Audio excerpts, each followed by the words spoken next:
I just want to know where Sherry is. You ever fired a gun before?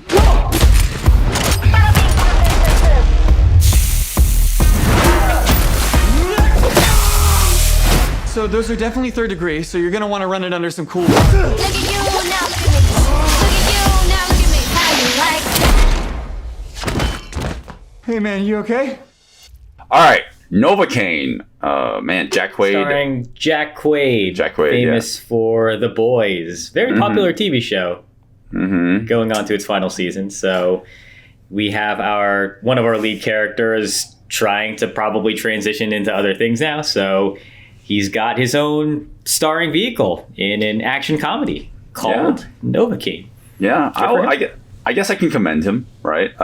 Because being a lead role in a hit TV show, being a lead role in a movie after being in a hit TV show and trying to find new things, I feel like there's a lot of common ground I see now, right? Hopefully not exactly with like Aaron Paul, right? Like Aaron Paul was on Breaking Bad, and then like he tried to do his own thing as well, and you know he tried to do a couple movies and they weren't exact successes. And I don't know, I had that thought. I was like, oh, is this Need for Speed all over again? Oh boy. Yeah. Well, it's not that. It's not that, but it is Jack Quaid playing a very, very similar character, and that's perfectly fine. If when you're going to transition from one thing to another, you're going to get typecasted. That's going to happen. But Jack Quaid is in a bunch of other things too, where he doesn't play this sort of down to earth, almost like down on his luck kind of goofy main character who's kind of like bright-eyed and bushy-tail, which is kind of like what he was in The Boys, and then he eventually just goes to the dark side because of everything that happened in that series. In this movie, he's essentially basically the same character throughout. Very optimistic, good-hearted, just an overall good person. And he's dealing with a condition where he doesn't feel pain. So, what's your deal? My deal? I'm just a regular guy with a regular job, but I've got this condition where I don't feel pain. Hey, there we go. Oh my god, you're a superhero. I don't know if I would say that's a selling point, but that's it's a tagline for the poster, essentially. He can't feel pain, so you can derive lots of action and comedy from this scenario. Yeah, you could. You could. You could. Yeah, I don't know, but since it's a comedy, I came out of the movie feeling like it was okay at times. I wasn't laugh out loud, bursting out laughing throughout the whole time as I was watching this film. But yeah, I mean, I guess the comedy is not really like something I thought I'd hone in on too much. I was like, okay, obviously you and I are coming into this movie hoping that the action would be good here. But wait, hold on. I am getting way ahead of myself. When it comes to the story, it's actually very simple. I guess we can get that at least out of the way. He finds a girl who is able to accept him for his physical condition, and she gets taken hostage during a bank heist, and he decides to kind of go out of his way is lightly putting it, to kind of take the law into his own hands, and he becomes a vigilante, and he's trying to find her, right? So that's really the long and short of it. It's actually a really simple story, just some twists and turns here and there. They set it up well enough in the first 15 to 30 minutes, because he's a guy who has to live his life on eggshells because of this condition he has, because simple things that you and I take for granted, could potentially kill him. Like he could choke on his own tongue. He could hurt himself and not even realize it. And so it's just kind of funny that when he meets this love interest played by Amber Midthunder, the chemistry is pretty good. I mean, I like them. I like them together. I thought, oh yeah, they work.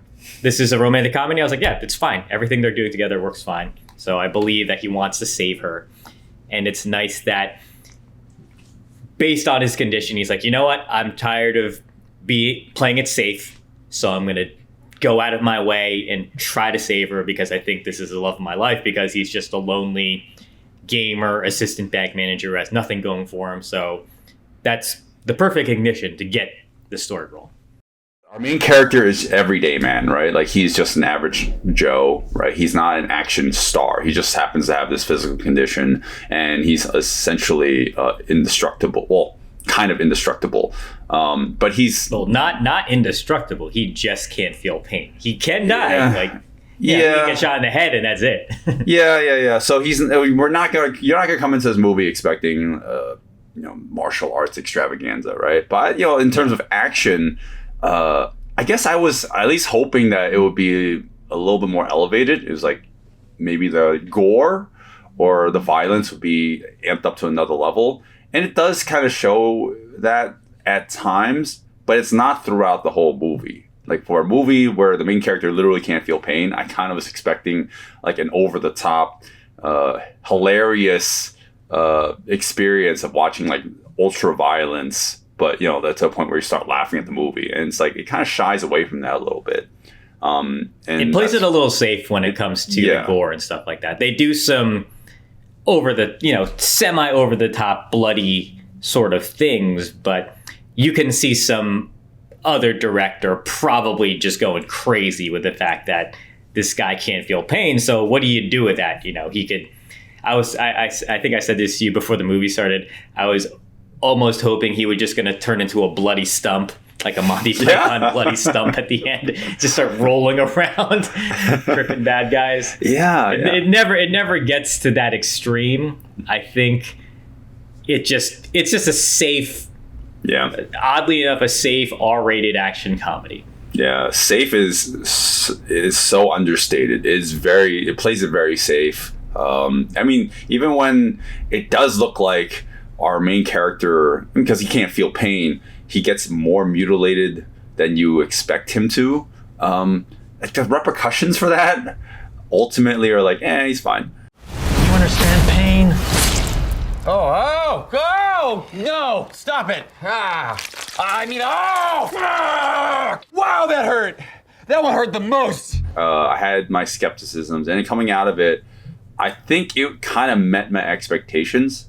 But I will say, when the movie started, and for a little while, the movie actually kept me pretty engaged. I did enjoy the movie, and then the pacing showed its ugly head, and that's something I really disliked about this movie. And I'm even sitting now when I think back on it, because we literally just watched it. That was something that was a major gripe for me. I really disliked the pacing of the film. It felt so long for a movie that is, really simple. I felt like every scene just kept on going, and it's like come on, like it shouldn't have to feel like an eternity for us to get to the next action beat or like the next story beat.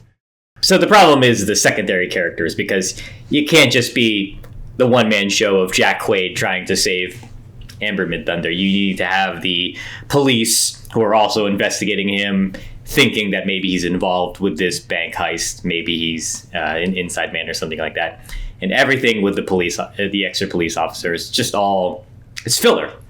A lot of filler. Even when it comes to the bad guys, they're just all filler stuff too. It's more interesting whenever Jack Quaid's on screen. That's just a testament to his star power and how likable he is as a character, despite how simple his character is. So it just kind of sucks they don't really flesh anything out with anybody else. So whenever he's not involved with the story, you're just like, okay, now let's just get the story going. Let's just get going. Let's get to another, zany action set piece, and then you're just waiting for the end at that point. Yeah. So again, I guess the selling point of the movie because the story is so simple, is the action. And I mean, looking back on it, I'd say the action is, what the young people call mid. But no, it's probably less than that. It's probably like a little bit closer, leaning to mediocre. And mediocre doesn't have to mean bad, but it's just like substandard, subpar. Because even for today's standard of action movie, like this one, it's like, wow, there's a lot of edits, a ton of edits on the action.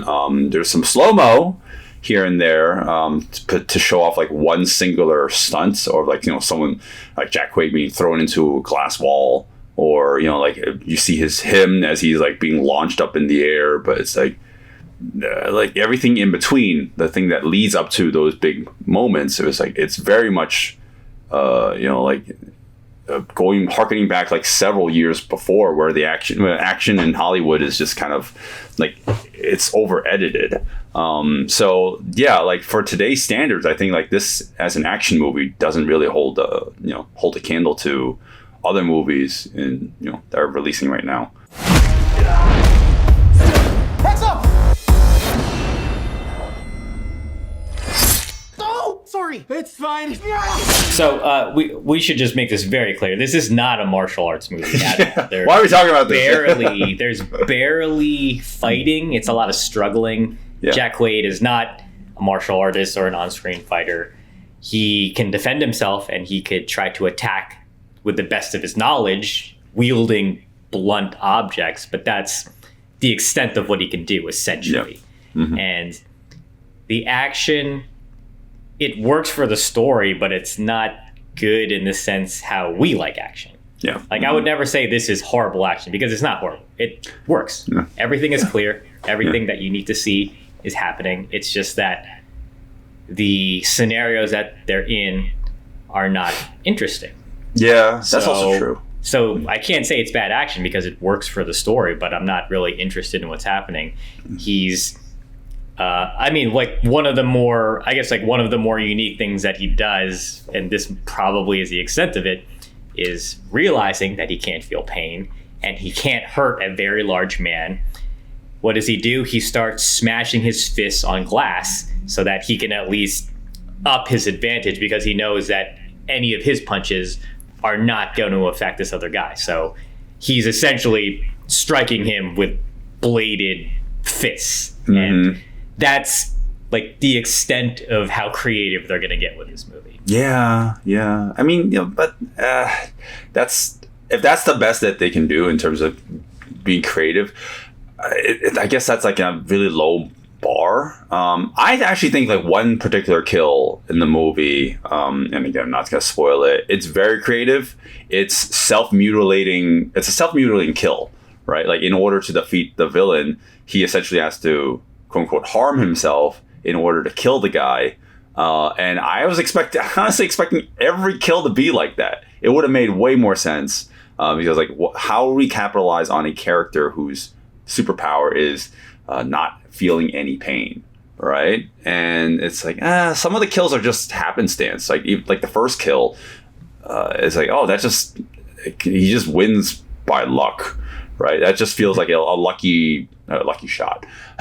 Yeah, literally, that's what it is. Yeah. Yeah, but you know, like, but that's not capitalizing on his special, unique ability. That's just subpar writing, in my opinion. Yeah. That's just what it is. They have a concept, and they couldn't think of more creative ways to enact on this concept. You know, Mm-hmm. the one, I know the one cue you're talking about. I don't want to ruin it because it is pretty funny. Yeah.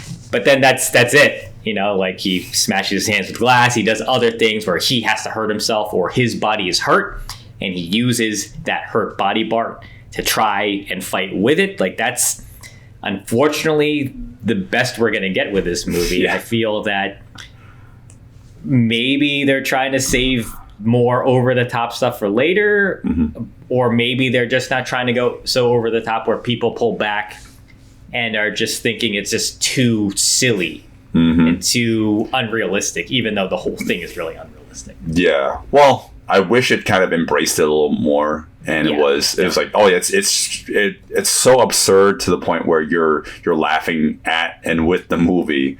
It played too safe. We said it already, and I actually, long and short of it, I don't recommend the movie. I've been watching a lot of new releases lately, and this is like one of the movies that came out of. I'm like, oh, that was a waste of time. Yeah, it just wasn't pleased with this one. For me, I enjoyed sitting through it. I don't think it's a good action movie, but from beginning to end, I liked the time. I didn't think it was a waste. This was, I've said this many times before, this is like a nice Saturday afternoon, Sunday afternoon watch. You just kind of throw it on. Doesn't mean anything. You watch it, you're like, oh, that wasn't bad. And then you turn it off and then you just never think about it again. Novocaine? It is you! I thought you'd be dead by now. Well, I'm not. It's fucking Novocaine! And he's not fucking dead! Well, I mean, here's to Jack Quaid. I know he's doing much better. Like, he has a lot of movies, more serious roles that he's got to be branching out on. So I'm, looking forward to that. Heck, he was in Oppenheimer, where he had like 2 scenes. So, yeah. Regardless, I'm looking forward to seeing what he can do. But this is not it. This is just weird. Like, why did he sign up for this? I don't know. You could literally have casted anyone. I mean, he's typecast. This is Howie from The Boys in another scenario. That's exactly why he's in this. And playing. I mean, he's just playing it safe with his career before he feels comfortable branching out into maybe some weirder stuff. Sure. Hey, if the villain was played by Carl Urban, then I would have probably enjoyed this movie a lot more. But I don't know. The whole movie would just be him calling him a cunt, and that's it. You could take the blue pill. Or was it the red pill? Anyway, take the other pill and quit being a cunt. Which pill do you want me to take? Just quit being a cunt, that's what I'm saying.